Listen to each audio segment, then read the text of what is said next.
Welcome to Present Poetry, a podcast where we sit back, relax, and enjoy some poets of the past and present. I'm your host, Erin Crittenden, and before we get started on this week's episode, I want to remind you that all of the material used in this podcast is either public domain or used with permission from the author or the author's estate. It's a fun time for all ages, so sit back, relax, and get ready to hear this week's featured poet.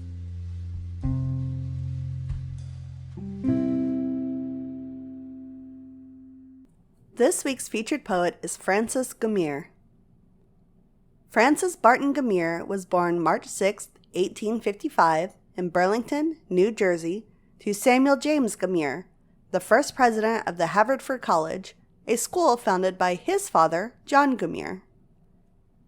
Francis attended Haverford and graduated at 17 before moving away to work.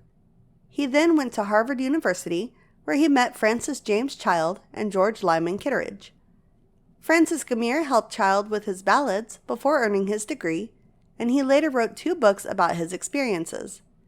The first one was titled Old English Ballads, which he dedicated to Child as the teacher who has taught a host of pupils to welcome honest work in whatever degree of excellence, and of the friend who never failed to help and encourage the humblest of his fellows. Francis's second book was The Popular Ballad, where Gummere described in detail his proposal for ballad evolution, which was based upon changes in structure and form. From 1875 to 1881, he taught at the Moses Brown School in Providence, Rhode Island, where his father had taught some years previously. During these years, he took trips to Europe to pursue further studies, ultimately earning a Ph.D. magna cum laude at Freiburg in 1881. In 1882, Francis married Amelia Mott, a noted scholar of Quaker history, and they had 3 sons together. After a year of teaching English at Harvard, Francis Gummere spent 5 years as the headmaster of the Swain Free School in New Bedford, Massachusetts. In 1887, he became an English professor at Haverford, a position he held until his death.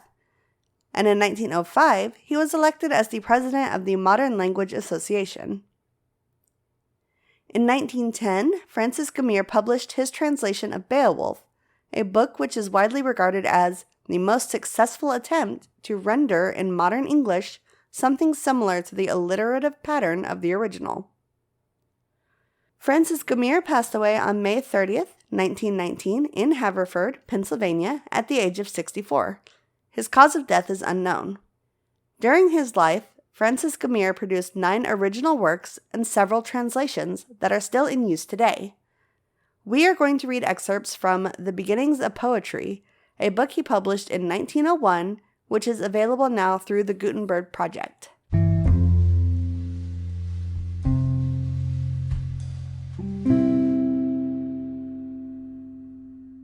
This excerpt is from The Beginnings of Poetry, Chapter 1.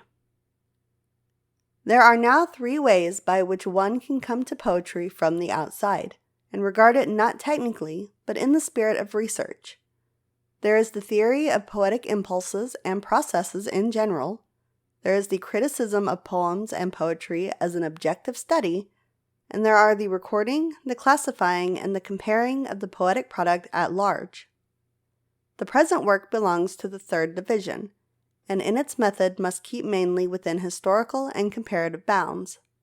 It is not concerned in any way with the poetic impulse, or with the poem as an object of critical study. It regards the whole poetic product as a result of human activity working in a definite field. This must be clearly understood. At the outset of an attempt to throw some light upon the beginnings of poetry, it is well to bear in mind that by poetry is meant not the poetic impulse, but the product of that impulse, and that by beginnings are meant the earliest actual appearances of poetry as an element in the social life of man, and not the origins or ultimate causes, biologically or psychologically considered, of poetic expression. What the origin of poetry may have been, and to what causes, however remote, in the body and life of man, must be attributed to the earliest conceivable rhythmic utterances, are questions for a tribunal where metaphysics and psychology, on the one hand, and biology, on the other hand, have entered conflicting claims. As for biology, until one has found the source of life itself, it is useless to follow brain dissections in an effort to discover the ultimate origins of poetry. What these beginnings of poetry were, in what form it first made a place for itself among human institutions, and over what paths it wandered during the processes of growth and differentiation, even in prehistoric times, are questions belonging to the answerable part of that catechism about his own life, which man has been making and unmaking and making again ever since he began to remember and to forecast. We have here no concern with the perplexing question why aesthetic activity was first evolved. It is quite another matter when we undertake to learn how aesthetic activity made itself seen and felt. In brief, to seek the origins of poetry would be to seek the cause of its existence as a phenomenon.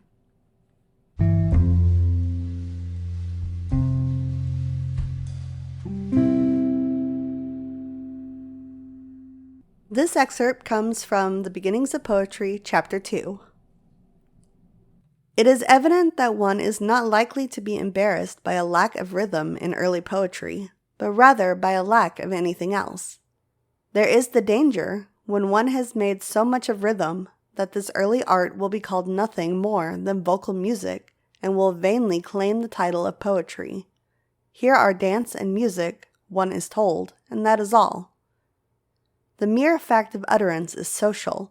However solitary his thought, a poet's utterance must voice this consent of man with man, and his emotions must fall into rhythm, the one and eternal expression of consent. This, then, is why rhythm will not be banished from poetry so long as poetry shall remain emotional utterance. For rhythm is not only sign and warrant of a social contract stronger, deeper, vaster, but it is the expression of a human sense more keen even than the fear of devils and the love of gods, the sense and sympathy of kind.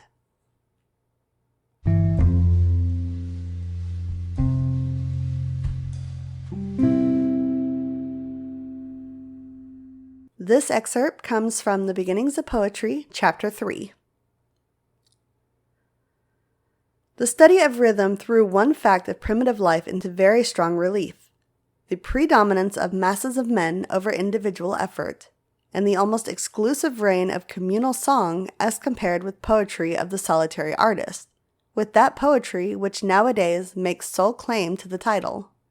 Does this point to a fundamental dualism? Are there two kinds of poetry, communal and artistic, or must one say that the choral throng and the reading public, the improvising singer and the modern poet, are convertible terms, with refrains, repetition, chorus as a negligible quantity?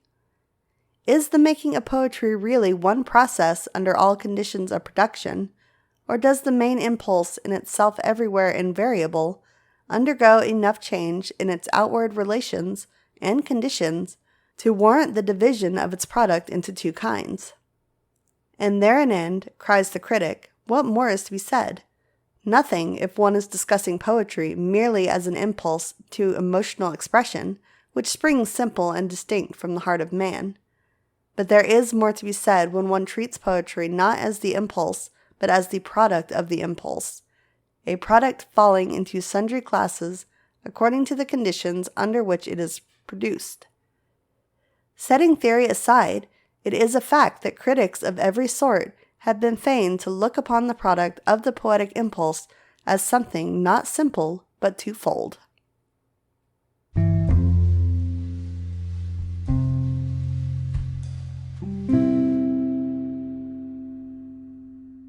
This excerpt comes from The Beginnings of Poetry, Chapter 7.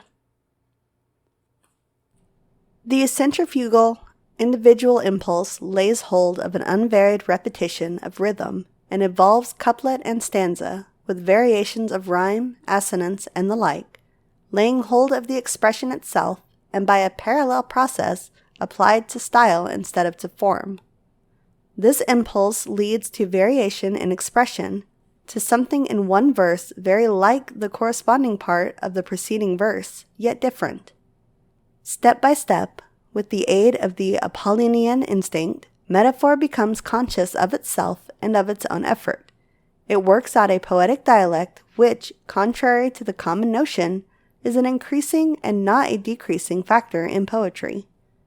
It begins with flexibility of application, unconscious of a difference, for there is no difference. Sees at last a gap between itself and the literal, which has been formed by the rise of a conversational and ordinary language, avoids this literal, and shuns this ordinary, until in absurd excess it reaches the skaldic kenning, making dictionaries of metaphors proper for the poet to use in this or that case.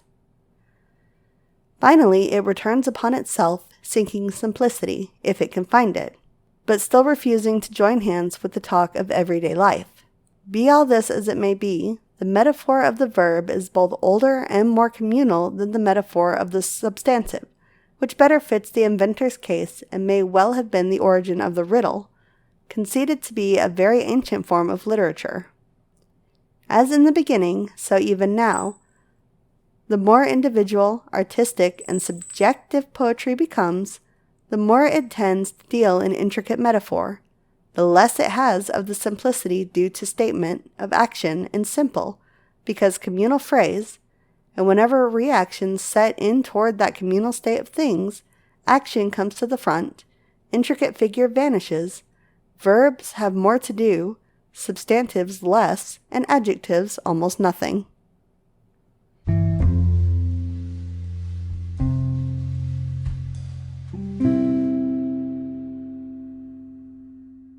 This excerpt comes from the Beginnings of Poetry, Chapter 8. No poetry worthy of the name has failed to owe its most diverse triumphs to that abiding power. It is in such a sense that prehistoric art must have been one and the same with modern art. Conditions of production as well as of record have changed. The solitary poet has taken the place of a choral throng, and solitary readers represent the listening group. But the fact of poetry itself reaches below all these mutations and is founded on human sympathy as on a rock. More than this, it is clear from the study of poetic beginnings that poetry in its larger sense is not a natural impulse of man simply as man. His rhythmic and kindred instincts, latent in the solitary state, found free play only under communal conditions and as powerful factors in the makings of society. Thank you for listening to this week's episode of the Present Poetry Podcast. If you enjoyed the show, feel free to like us, leave a review, or share us on social media. If you are a poet or you know someone who is, we would love to hear from you. You can reach out to us or submit your work through our website, which is www.present-poetry.com. Again, that is www.present-poetry.com. We can't wait to hear from you.